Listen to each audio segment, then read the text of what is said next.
എൻസൈക്ലോവിങ്സിന്റെ പുതിയൊരു വീഡിയോയിലേക്ക് നിങ്ങൾക്ക് ഏവർക്കും സ്വാഗതം. ഈ വീഡിയോയിലൂടെ നിങ്ങളുമായിട്ട് ഷെയർ ചെയ്യുന്നത് സംസ്ഥാനത്തെ റേഷൻ കാർഡ് ഉടമകൾ അറിഞ്ഞിരിക്കേണ്ട വളരെ പ്രധാനപ്പെട്ട ചില അപ്ഡേറ്റുകളാണ് ഉൾപ്പെടുത്തിയിട്ടുള്ളത്. നമ്മുടെ വീഡിയോ ആദ്യമായി കാണുന്ന സുഹൃത്തുക്കളാണെങ്കിൽ ആദ്യമേ തന്നെ ചാനൽ ഒന്ന് സബ്സ്ക്രൈബ് ചെയ്യുക.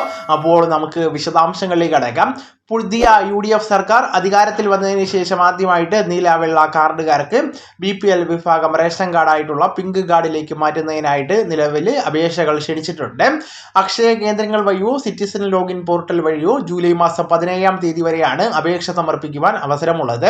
എന്നാൽ നിലവിലെ മാനദണ്ഡങ്ങൾ കാരണം പലർക്കും BPL റേഷൻ കാർഡിന് അപേക്ഷിക്കുവാൻ പറ്റാത്ത സാഹചര്യമുണ്ടെന്ന് പരാതികൾ ഉയർന്നിരുന്നു. BPL കാർഡ് ലഭിക്കുന്നതിനുള്ള മാനദണ്ഡങ്ങൾ പരിഷ്കരിക്കണമെന്നത് വർഷങ്ങളായിട്ട് സംസ്ഥാനത്തെ നീല വെള്ള കാർഡുകാർ ഉയർത്തുന്ന ഒരാവശ്യമായിരുന്നു. ഇപ്പോഴിതാ മുൻഗണനാ വിഭാഗം പിങ്ക് റേഷൻ കാർഡ് അനുവദിക്കുന്നതിനുള്ള മാനദണ്ഡങ്ങൾ പുതുക്കുവാൻ സർക്കാർ നടപടി ആരംഭിച്ചിരിക്കുകയാണ്. 1200 ചതുരശ്ര അടി വരെ വിസ്തീർണമുള്ള വീട്, അതോടൊപ്പം തന്നെ 800 cc വരെയുള്ള കാർ ഉൾപ്പെടെയുള്ള 4 ചക്ര സ്വകാര്യ വാഹനങ്ങൾ, കൃഷിയോഗ്യമല്ലാത്തതും മറ്റു തരത്തിൽ ഉപയോഗിക്കുവാനാവാത്തതുമായിട്ടുള്ള 1 ഏക്കറിലേറെ ഭൂമി എന്നിവ ഉണ്ട് എങ്കിലും മുൻഗണനാ കാർഡ് നൽകുന്നതാണ് പരിഗണനയിലുള്ളത്. ഇത് സംബന്ധിച്ച് മന്ത്രി അനൂപ് ജേക്കബിന്റെ അധ്യക്ഷതയിൽ ചേർന്ന യോഗം മാനദണ്ഡങ്ങൾ പുതുക്കുവാൻ സംബന്ധിച്ച് റിപ്പോർട്ട് സമർപ്പിക്കുവാൻ സിവിൽ സപ്ലൈസ് കമ്മീഷണർക്ക് നിർദ്ദേശം നൽകിയിട്ടുണ്ട്. മുൻഗണനാ കാർഡ് അനുവദിക്കുവാനുള്ള മാനദണ്ഡം നിശ്ചയിക്കുവാൻ അതത് സംസ്ഥാനങ്ങൾക്ക് അധികാരമുണ്ട്. മുൻഗണനാ കാർഡ് ലഭിക്കുവാൻ നിലവിലെ അയോഗ്യതയുള്ള മാനദണ്ഡങ്ങൾ ഇവയാണ്.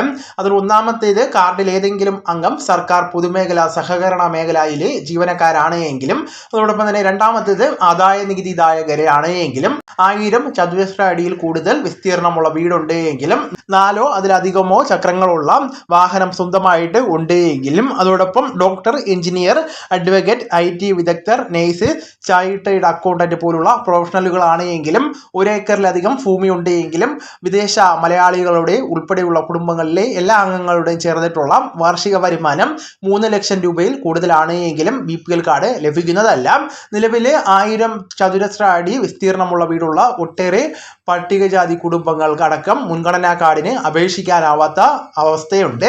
ഇതിൽ പലരുടെയും വീടിന്റെ സ്ഥിതി പരിതാപകരമാണ്. വീടിന്റെ വിസ്തീർണത്തിൽ ഇളവ് നൽകുന്നതിൽ പട്ടികജാതി, പട്ടികവർഗ, തദ്ദേശ വകുപ്പുകളും അനുകൂലമാണ്. 1 ഏക്കറിലേറെ സ്ഥലമുണ്ടെങ്കിലും വെള്ളക്കെട്ടും മറ്റുമായിട്ട് കൃഷിയോഗ്യമല്ലാത്ത പ്രദേശങ്ങൾ കുട്ടനാട്ടിലും മറ്റുമുണ്ട്. വീട്ടിലെ കിടപ്പ് രോഗികളെയും ഭിന്നശേഷിക്കാരെയും മറ്റും കൊണ്ടുപോകുവാൻ സെക്കൻഡ് ഹാൻഡ് സ്വകാര്യ വാഹനം ഉപയോഗിക്കുന്നതിന്റെ പേരിൽ മുൻഗണനാ കാർഡിൽ നിന്ന് തഴയപ്പെടുന്നതാണ് മറ്റൊരു സ്ഥിതി. അതിനാൽ തന്നെ സർക്കാർ മുൻഗണനാ വിഭാഗം BPL കാർഡ് ലഭിക്കുന്നതിനുള്ള മാനദണ്ഡങ്ങൾ പരിഷ്കരിക്കുന്നതാണ്.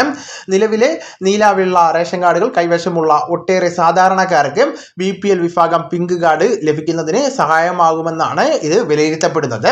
അപ്പോൾ ഈ വിവരങ്ങൾ നിങ്ങളുടെ സുഹൃത്തുക്കളിലേക്കും മറ്റ് ഗ്രൂപ്പുകളിലേക്കും കൂടെ ഷെയർ ചെയ്യുക. നമുക്ക് തുടർന്നും വിജ്ഞാനപരമായിട്ടുള്ള മറ്റ് വീഡിയോസും ആനുകാലിക വിവരങ്ങളുമായിട്ട് വീണ്ടും കാണാം. അതുവരെ ഗുഡ് ബൈ.